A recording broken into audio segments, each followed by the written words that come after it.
जो भी बेचने वाले लोग हैं उन लोगों को एक सुनिश्चित स्थान, एक सेंट्रलाइज कर जी जी, एक सुनिश्चित स्थान कहीं कस्बे में अगल बगल देखकर उसको देखकर वहाँ निश्चित किया जाएगा और उनको वहाँ पे अस्थायी रूप से व्यवस्था किया जाएगा। जी जी, नगर पंचायत के लिए सही बताइएगा, क्योंकि पीछे आपके बाबा साहब भीमराव अम्बेडकर हैं जिनके हाथ में संविधान है और संविधान के सामने आप झूठ नहीं बोलेंगे। नहीं बिल्कुल ठीक है, तो क्या कहना चाहेंगे आप पवन जी के बारे में? मैं देखिए आते हैं यहाँ के स्थानीय निवासियों के लिए उस शुगर मिल में। नहीं, काफ़ी लोग इस शुगर फैक्ट्री से अभी तक, जब तक शुगर फैक्ट्री नहीं थी, मुंडरवा में स्थिति बहुत काफ़ी दयनीय हो चुकी थी। मुंडरवा के व्यापारी वहाँ से पलायन कर रहे थे और पूरी तरह से मुंडरवा से एक प्रकार से कहिए कि वहाँ की लक्ष्मी गवर्नमेंट से प्रयास करेंगे उनको रोजगार दिलाने का, उनको कहीं कहीं समुचित व्यवस्था की जाएगी, उनको नौकरी में, कहीं व्यवसाय में, किसी प्रकार से उनको बेरोजगार नहीं रखा जाएगा। जी, निराला आपका नाम है जी, ये बड़े ही प्रसिद्ध कवि हुआ करते थे महाप्राण निराला जी। तो राजनीति में भी कुछ निराला है जी, तो अभी निराला ही है जी। क्या कुछ कहना चाहेंगे पवन जी के बारे में? बिल्कुल कहना चाहेंगे, पवन भैया के साथ हम लोग दिनों रात लगे हुए हैं और जो भी ना 10 बजे तक लोग बैठे रहते हैं, इतना मजमा लगा रहता है। ऐसे प्रत्याशी जो है कहीं कमे मिलेंगे जिनके द्वार पे मतलब एकदम मजमा लगे मतलब है। माहौल माहौल एकदम बहुत टाइट है। जीत गए तो क्या क्या होने वाला? अब जीत गए तो एकदम से अभी दिल खुल के चलते हैं, गर्दा एकदम विकास ही रहेगा। चुनावी यात्रा का दूसरा दिन है। नगर पंचायत मुंडेरवा में हम लोग खड़े हैं। आहरा चौराहा है ये। पीछे आप देख पा रहे होंगे हमारे विजुअल में बाबा साहब अम्बेडकर की प्रतिमा लगी हुई है और बाबा साहब के जो संविधान है उस संविधान द्वारा प्रदत्त एक व्यवस्था है चुनाव, उसी चुनाव की बात हम करेंगे। और हमारे साथ जो प्रत्याशी हैं इस समय पवन चौधरी जी हैं, आप जिला मंत्री किसान मोर्चा भाजपा से हैं।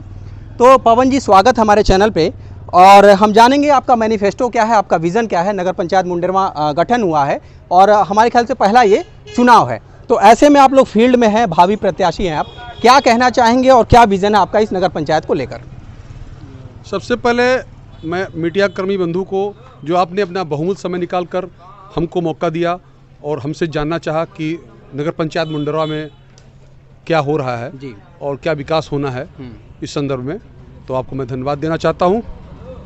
और आपने अभी पूछा कि मुंडेरवा में विकास में क्या क्या हो रहा है जी, तो मुंडेरवा नगर पंचायत अभी 2 वर्ष हुआ है गठन हुए इसको, और उसी क्रम में विकास अभी नगर पंचायत का जो चेयरमैन होने वाला होगा या जो होगा वो तो अपने रिज्यूम में विकास करेगा ही, मगर अभी गवर्नमेंट द्वारा भी तमाम विकास का काम हुआ है जी।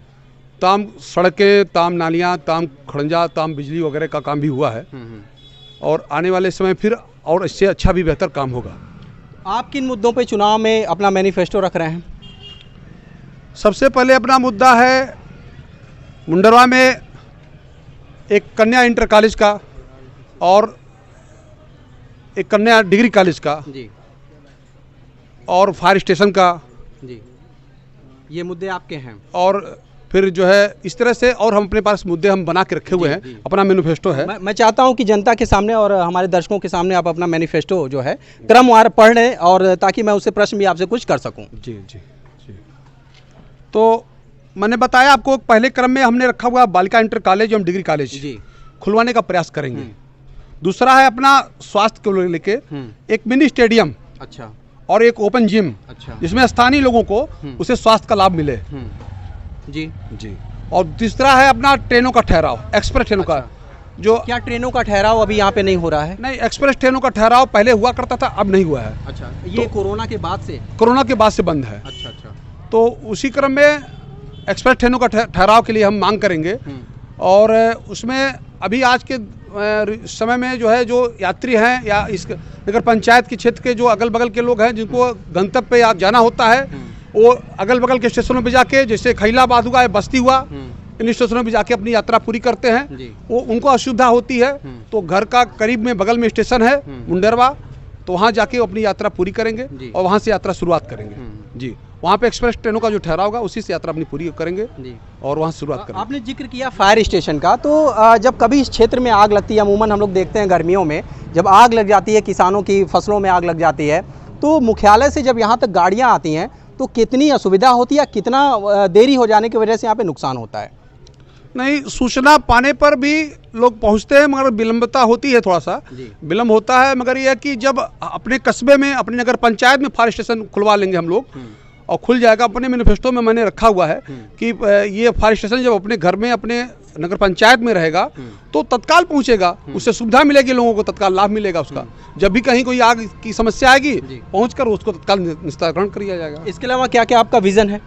उसके बाद फिर हम जो पटरी पे व्यवसाय करने वाले व्यवसायी हैं, ये बहुत ही प्रमुख मुद्दा है। जी जैसे कि अभी हम देख रहे हैं इससे यहाँ पे चाचा हैं, जी वो भी पटरी पे ही हैं। जी पटरी पे हैं। जी। और ये तो मान लीजिए चौराहा है, यहाँ पे है, छोटा सा कस्बा है, ये छोटा सा जगह है। बाकी आप कस्बे में बाजार में चलिए, मुंड्रा बाजार में चलिए, वहाँ देखिए आए दिन तमाम घटनाएं घट रही हैं, जाम भी लगता है, एक्सीडेंट होते रहते हैं। तो वो सब को देखते हुए हम लोग सोचे हुए हैं कि वहाँ अगर पटरी पे जो भी व्यवसायी हैं, चाहे फल वाले हों, सब्जी वाले हों, ठेला वाले हों, मांस मछली जो भी बेचने वाले लोग हैं, उन लोगों को एक सुनिश्चित स्थान, एक सेंट्रलाइज कर जी एक सुनिश्चित स्थान कहीं कस्बे में अगल बगल देखकर उसको देखकर वहाँ निश्चित किया जाएगा और उनको वहाँ पे अस्थायी रूप से व्यवस्था किया जाएगा। जी जी जी। और कुछ क्या चीजें हैं? फिर अपना गरीबों के लिए आवास सबसे पहले प्रथम पे इसको रखा गया है, प्रथम वरीयता पे रखा गया है कि हम गरीबों को आवास दिलवाएंगे। जो भी लोग अभी तक पा चुके हैं या नहीं पाए हैं उनको प्रथम वरीयता के साथ आवास दिलवाया जाएगा। जी। उसके बाद फिर कस्बे में जल प्रबंधन है। हाँ, एक प्रमुख मुद्दा रहा है यहाँ पे। जब हम एंट्री करते हैं मुंड्रवा के अंदर तो जो चौराहा है, बारिश होंगे कि ये जो मछली मंडी है वहाँ अक्सर जल जमाव रहता जाता है, तो वो सब निकासी की व्यवस्था समुचित रूप से नहीं हो पाई है। यह है कि फिर हम लोग पूरी तरह जब भी मतलब अपना हमारा जो भी समय आएगा उस समय उसको पूरी तरह से खत्म किया जाएगा। ये जल निकासी की जो भी समस्या मुंड्रवा में है उसको वह मौका फिर दोबारा जनता को उस कष्ट को नहीं झेलना पड़ेगा। यहाँ की शुगर मिल काफ़ी दिनों से बंद थी और भाजपा की ही देन है कि वो शुगर मिल फिर से खुल पाई है।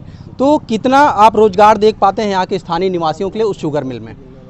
नहीं, काफ़ी लोग इस शुगर फैक्ट्री से अभी तक, जब तक शुगर फैक्ट्री नहीं थी, मुंड्रवा में स्थिति बहुत काफ़ी दयनीय हो चुकी थी। मुंड्रवा के व्यापारी वहाँ से पलायन कर रहे थे और पूरी तरह से मुंड्रवा से एक प्रकार से कहिए कि वहाँ की लक्ष्मी रुष्ट हो गई थी।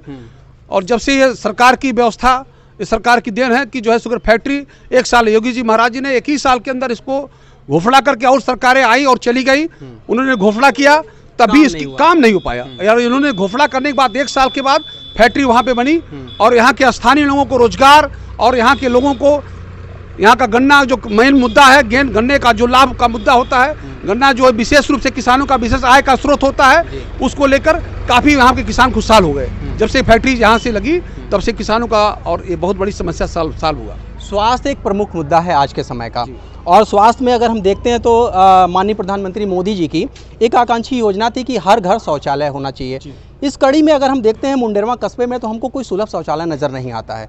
बाहर से कोई व्यवसायी आता है या दूर दराज से महिलाएं आती हैं तो उनको काफ़ी असुविधा का सामना करना पड़ता है। हमारे मैनिफेस्टो में भी उसका स्थान दिया गया है, उसी क्रम में एक स्थान उसका भी है। हम भी सोचे हुए हैं कि सार्वजनिक स्थानों पर सुलभ शौचालय और जल पेय की व्यवस्था, शुद्ध जल पेय की व्यवस्था निश्चित करवाएंगे। अच्छा, अभी तो टिकट की घोषणा हो ही नहीं है, अभी सीट कैसी जाएगी ये भी नहीं पता है। ऐसे में आप कैंपेनिंग कर रहे हैं, डोर टू डोर लोगों से मिल रहे हैं, जनता का कितना समर्थन मिल रहा है?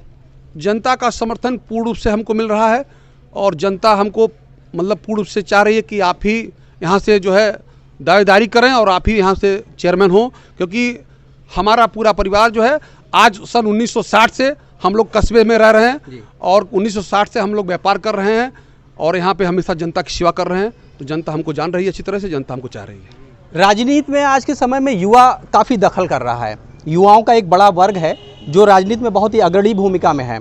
ऐसे में आप कैसे देखते हैं युवाओं की राजनीति को? आप एक खांटी नेता हैं तो युवाओं के लिए कुछ विशेष संदेश देना चाहेंगे हमारे वीडियो के माध्यम से? जी, युवाओं के लिए सबसे पहले जो है उनको जो उनकी शिक्षा दीक्षा है उसके आधार पर हम पूरी प्रयास करेंगे कि गवर्नमेंट से प्रयास करेंगे उनको रोजगार दिलाने का, उनको कहीं कहीं समुचित व्यवस्था की जाएगी, उनको नौकरी में, कहीं व्यवसाय में, किसी प्रकार से उनको बेरोजगार नहीं रखा जाएगा। जी।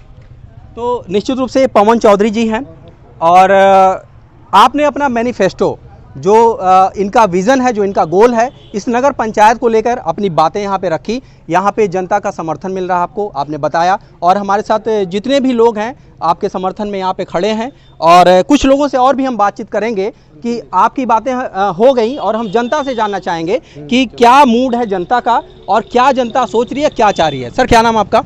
मेरा नाम रवि श्रीवास्तव है। तो रवि जी, कैसा चल रहा है चुनाव का माहौल? चुनाव अब धीरे धीरे सरगर्मी तेज हो रही जी। है, धीरे धीरे जो है अब सरगर्मियाँ तेज हो रही हैं। सभी प्रत्याशी जो है अब दौड़ भाग अपनी जोर आजमाइश कर रहे हैं। अपनी जोर आजमाइश मैदान में उतर गए हैं, जोर आजमाइश कर रहे हैं। और रही बात विशेष पवन चौधरी जी को लेकर, तो जनता का एक अपार समर्थन मिल रहा है। और यहाँ तक कि महिलाएं, बच्चे, बुजुर्ग, युवा भी जो है अपनी पूरी क्षमता से जो है पवन चौधरी जी के लिए अपनी ताकत लगा रहे हैं। और एक अपेक्षा, एक आकांक्षा, एक उम्मीद भी है लोगों की कि इस बार पवन चौधरी जी जिस ताकत, जिस उम्मीदों के साथ मैदान में आए हैं, पार्टी उनको अवसर दे, जिससे वो नगर पंचायत मुंडेरवा का विकास करने के लिए अग्रसर हो। ठीक है सर, धन्यवाद। आपका सर क्या नाम है? संदीप कुमार सर। क्या कहना चाहेंगे पवन जी के बारे में? सर टिकट भैया को ही मिले, भैया के हम सहयोगी हैं और हमारे जनता, हमारे गांव के लोग भी इन्हीं के साथ जुड़े हुए हैं और लोग यही चाहते हैं कि टिकट इन्हीं को मिले। भाजपा के आप ही कार्यकर्ता हैं? जी नहीं सर। या फिर वोटर हैं? वोटर हैं सर। वोटर हैं। अच्छा, भाजपा को आपको लगता नहीं कि भाजपा ने युवाओं का नुकसान किया है? नहीं सर, भाजपा ने युवाओं को नुकसान, जितना रोजगार युवाओं को चाहिए था उतना रोजगार मिल नहीं पाया। नहीं सर, मिल पाया है, कुछ लोगों को मिल पाया, कुछ लोगों को नहीं। प्रयास यही है कि आगे भी कुछ लोगों को मिले। अभी जो अग्निवीर योजना आई है उससे आप कितने सहमत हैं? जी सर, उससे हम सहमत हैं और कुछ लोग नहीं सहमत हैं। अब जो नहीं सहमत है वो ही बता पाएंगे क्यों नहीं सहमत हैं। तो यहाँ पे जनता का क्या मूड लग रहा है पवन जी के बारे में?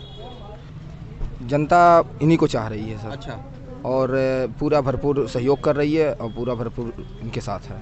तो ये यहाँ की जनता का मूड था। यहाँ पे जो कार्यकर्ता हैं और कुछ लोग हमारे साथ और हैं, आपसे हम समझेंगे कि क्या मामला चल रहा है और चुनाव की क्या स्थिति यहाँ पे चल रही है। सर क्या नाम है आपका? हरीश पटेल। तो हरीश जी, क्या स्थिति चल रही है अभी?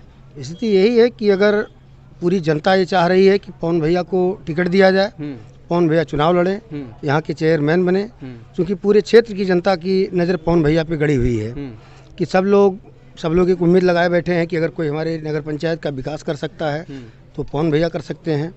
पूरी ताकत के साथ सब लोग लग गए हैं पूरे क्षेत्र के। किसानों के, आप जो किसान मोर्चा के मंत्री हैं, और किसानों के लिए क्या कुछ होने वाला है? आपके आने से कुछ बदलाव आएगा क्या? किसानों के लिए भैया पहले से भी, जब से गन्ना शुगर फैक्ट्री चालू हुई है, हर रोज़ आए दिन निरंतर मिल में प्रयास करते रहते हैं कि किसानों को कोई असुविधा ना हो। किसानों के लिए निरंतर लड़ते रहते हैं, कहीं कोई एक भी पैसे का कोई शिकायत ना मिले। जब भी कोई शिकायत मिली है इनको तो शुगर फैक्ट्री पहुंच के उसका निदान करवाए हैं। तो अभी क्या गन्ना जो वो हैं, क्या कहते हैं, किसान हैं गन्ना बोने वाले, उनका पेमेंट प्रॉपर वे में हो पा रहा है कि नहीं हो पा रहा है? बिल्कुल समुचित हो रहा है, एकदम हो रहा है। हाँ जी। साथ ही हमारे साथ और हैं, उनसे भी हम समझेंगे कि क्या माहौल चल रहा है, क्या मूड है यहाँ की जनता का। क्या नाम है आपका? राजन कुमार निराला, भाजपा से। और अच्छा, तो निराला जी, आप राजनीति बताइए, करते हैं। कवि कुल की परंपरा कहाँ लेकर जा रहे हैं आप राजनीति में? क्या चीज? जो निराला आपका नाम है जी, ये बड़े ही प्रसिद्ध कवि हुआ करते थे, महाप्राण निराला जी। तो राजनीति में भी कुछ निराला हैं जी, तो आप भी निराला ही हैं जी। क्या कुछ कहना चाहेंगे पवन जी के बारे में? बिल्कुल कहना चाहेंगे, पवन भैया के साथ हम लोग दिनों रात लगे हुए हैं। और जो भी नगर पंचायत क्षेत्र में जितने जनता आते हैं, हमारे हिसाब से कि पवन भैया की दुकान पे बैठने की जगह नहीं रहती है सुबह से ही, और रात में कम से कम 10 बजे तक लोग बैठे रहते हैं। इतना मजमा लगा रहता है। ऐसे प्रत्याशी जो है कहीं कम मिलेंगे जिनके द्वार पे मतलब एकदम मजमा लगे रहे। माहौल बड़ा माहौल एकदम बहुत टाइट है। जीत गए तो क्या क्या होने वाला है? अब जीत गए तो एकदम से अभी दिल खुल के चलते हैं, गर्दा एकदम विकास ही रहेगा पूरा क्षेत्र। ठीक है, निश्चित रूप से गर्दा होगा, विकास होगा। आपका क्या नाम है? जी, मेरा नाम संजय कुमार है। तो संजय जी, क्या चाहते हैं यहाँ की नगर पंचायत के लिए? सही बताइएगा, क्योंकि पीछे आपके बाबा साहब भीमराव अम्बेडकर हैं, जिनके हाथ में संविधान है, और संविधान के सामने आप झूठ नहीं बोलेंगे। नहीं, बिल्कुल ठीक है। तो क्या कहना चाहेंगे पवन जी के बारे में? देखिए, मैं एक चीज़ जानता हूँ कि कुछ लोग ऐसे होते हैं जो पद पाकर काम करते हैं। बिल्कुल। लेकिन ये मेरे चाचा जी का इतना अच्छा काम रहा है कि अभी जब इनके पास पद नहीं है तब हम लोग के लिए इतना रात दिन एक कर देते हैं, और जिस दिन इनके पास पद हो जाएगी उस दिन तो ये बहुत अच्छा काम करेंगे। ठीक है, निश्चित रूप से अच्छा काम होगा। तो आखिरी में हम बाइंड अप करेंगे पवन जी से ही। तो सर क्या कहना चाहेंगे चलते चलते? सबसे मतलब मेरा अंतिम प्रयास ये रहेगा कि मुंडेरवा नगर पंचायत को आदर्श नगर पंचायत का दर्जा दिलाने का काम करेंगे। जी, ठीक है, धन्यवाद। पवन चौधरी, हरीश द्विवेदी जिंदाबाद जिंदाबाद, हरीश द्विवेदी पवन चौधरी जिंदाबाद जिंदाबाद, भाजपा पवन चौधरी जिंदाबाद जिंदाबाद।